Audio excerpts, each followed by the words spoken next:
There is no planet बी हा वाक्यांश किंवा ही घोषणा संयुक्त राष्ट्रसंघाचे सरचिटणीस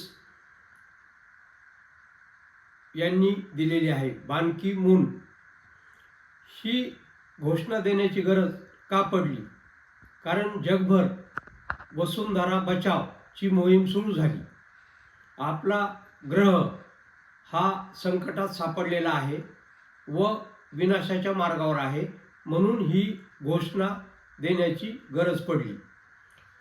पृथ्वी हा एकमेव असा ग्रह आहे की जो जिवंत आहे, ज्याच्यावरती मानवजात आणि जीवसृष्टी आहे आणि ही एका विनाशाच्या टप्प्यावर येऊन थांबलेली आहे, म्हणून ही घोषणा देण्याची वेळ आलेली आहे.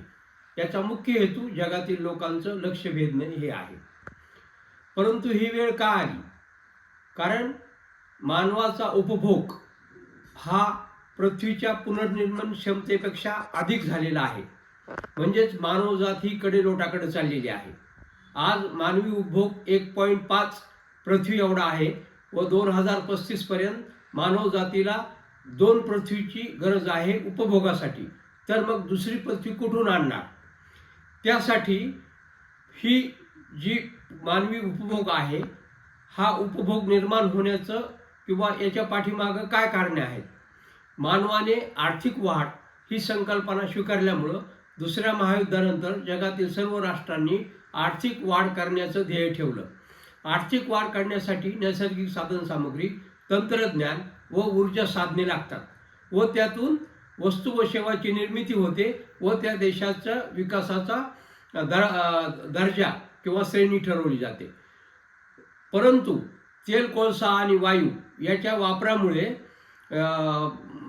एक वातावरणामध्ये हरितगृह वायू मानवजातीने सोडले व या हरितगृह वायू सोडल्यामुळे त्यातील कार्बन डायऑक्साईडमुळे जागतिक तापमानवाढ झाली व या जागतिक तापमानवाढीचा परिणाम हवामान बदलात झाला व हवामान बदल्यामुळे या पृथ्वीवर अनेक तीव्र हवामानाच्या घटना घडू लागल्या, जशा बर्फ वितळणे, प्रचंड चक्रीवादळे, अतिवृष्टी, दुष्काळाचे पट्टे, आग लागणे, उष्माघात असे अनेक पर्यावरणाचे प्रश्न निर्माण झाले. मग हे होण्याची कारणं काय? तर आपली पृथ्वी ही मर्यादित संसाधनं असणारा ग्रह आहे व मर्यादित संसाधनं असणाऱ्या ग्रहावरती अमर्याद आर्थिक वाढ होऊ शकत नाही.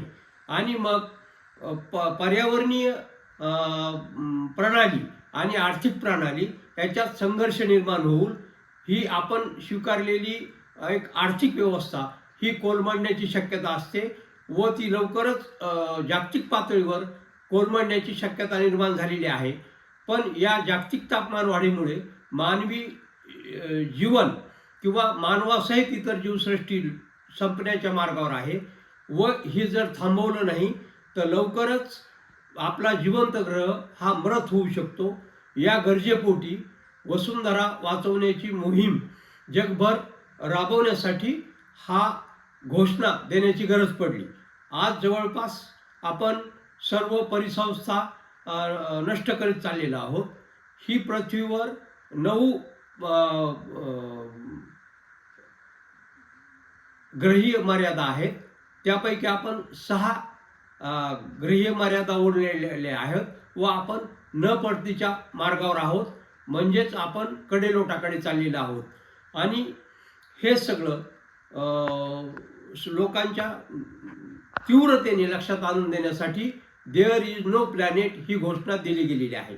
मग यासाठी मानवजातीला आपला जो उपभोग आहे, ऊर्जा उपभोग आणि भौतिक वस्तूंचा उपभोग हा मोठ्या प्रमाणावर कमी करावा लागेल व हे जर कमी केलं नाही तर मग आपण विध्वंस आणि विनाशाकडेच जाऊ.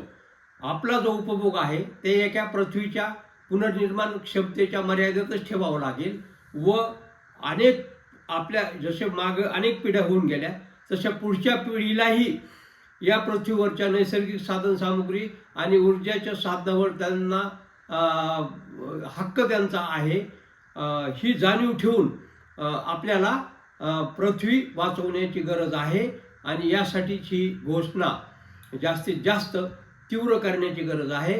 की देअर इज नो प्लॅनेट बी, म्हणजे वसुंधरा हाच एक मेव सजीव ग्रह आहे ज्याच्यावरती जीवसृष्टी आहे, आणि या विश्वात अजून या पृथ्वीसारखा सजीव दुसरा ग्रह नाही, म्हणून हा ग्रह वाचवण्याची गरज आहे. धन्यवाद.